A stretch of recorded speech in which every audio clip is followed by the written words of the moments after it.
So I'm definitely sacrificing video quality for new surroundings. This is the living room area of my home in Minneapolis.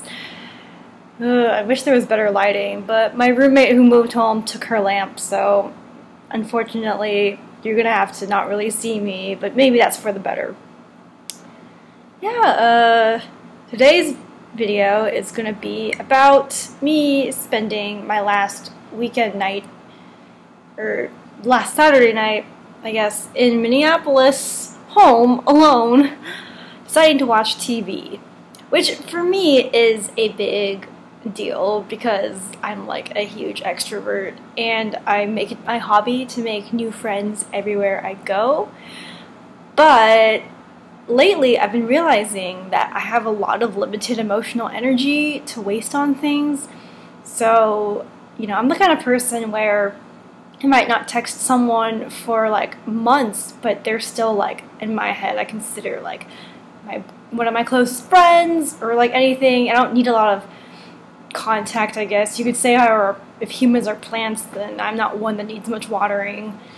But I assume everyone else does. So whenever I, flake on plans or don't really want to go, I just try to make them again almost out of like social obligation.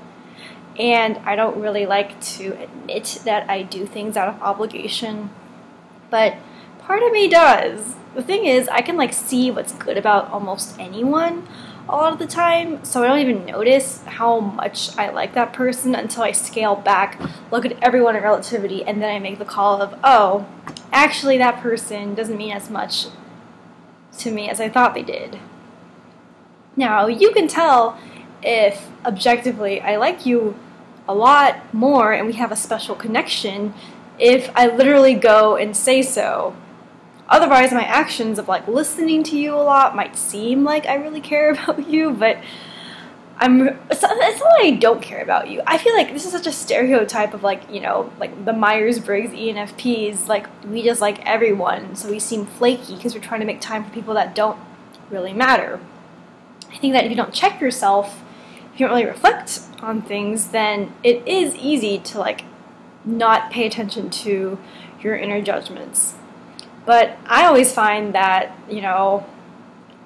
I really tend to like people that share a lot of common beliefs with me. But other than that, I can just talk to anyone at a given moment if I need to. It's like a great survival social instinct, I guess. Like if I'm at a party and everyone's like, say, really into art, but I'm not, I can still find a way to make myself be into art for at least those few minutes. It's my own kind of acting, I guess you could say. But anyways, so another roommate of mine moved out today. It's down to me and one other person out of a total of 5 this summer. And my friend, who I was really close to here, also moved across town. So now I have to drive to go and see her. She's not just like a few blocks away in the college downtown part now. And I was just thinking about, when I was saying my goodbyes yesterday, who I actually cared about leaving, and really I was surprised that it came down to like 2 people, even though I've done like a whole cycle of like hanging out with like multiple people. Like there were a lot of people that I hung out with once and we really seemed like we wanted to see each other again, but it just didn't happen. And yeah, I don't really take those things personally, to be honest. I don't really notice when I haven't hung out with someone in a while. Just even if you matter, I might not notice. I think it's just because I keep myself so busy with like what I perceive to be important social interaction, but man, I'm really bad at keeping track of what's important to me. I've been told by certain spiritual people that I use my curiosity as kind of a distraction to put off what's most important to me. That could be true. I think that I tend to hyper-focus on certain things to get away with my inner judgments of myself or others. I'm trying to be more honest with myself in that sense. Because the truth is, I don't like everyone. It's not that I see their flaws necessarily, those are deal breakers, because everyone is still special in their own way, but I personally only have a certain kind of taste for a certain kind of person. And, Like, those people, I hope, know that they're important, but maybe they don't. And this is a hard thing for me to realize. But I figured that I can figure out how to be more intentional in my actions in the future by spending more time alone, which, because I've moved around so much, I already have done a lot of alone time comprehension, which is why I'm so self-aware.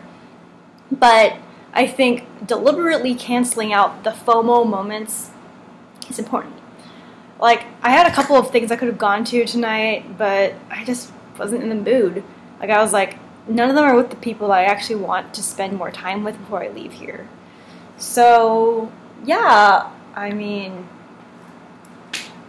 I don't know. I guess it's kind of jarring to realize that my social circle, a lot of it is, I don't want to say superficial per se, because I really do have some good interactions and good conversations and connections with people, but not all of them are to be prioritized. I think at this point in my life, who I'm looking for with close friends is those who can keep up with me like on an intuitive level, not necessarily like they're as over analytical as me, but they have as much of a strive to grow and contemplate the issues of our day with me.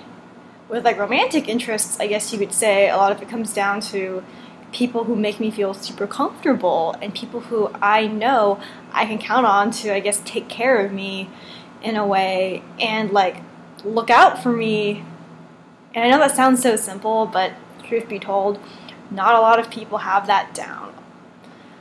No, I like to think of relationships as teamwork, like just any relationship, not just romantic, like also friends. Like, you have to think of it as we are in this together, and I just have a theory that there's you, there's the other person, and then there's a third entity, which is the relationship.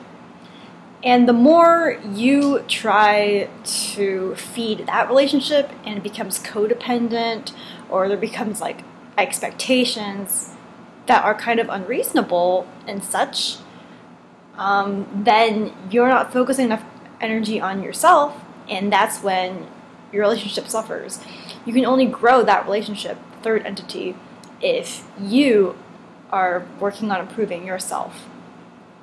I think I'm pretty good at communicating in general, and I really don't expect anything from people, and I think a lot of people assume that because I'm a super emotional person, that comes with expectations, but really it's when you haven't communicated something that I'll get kind of irritated. But beyond that, you don't need to like I said, you don't need to water me much.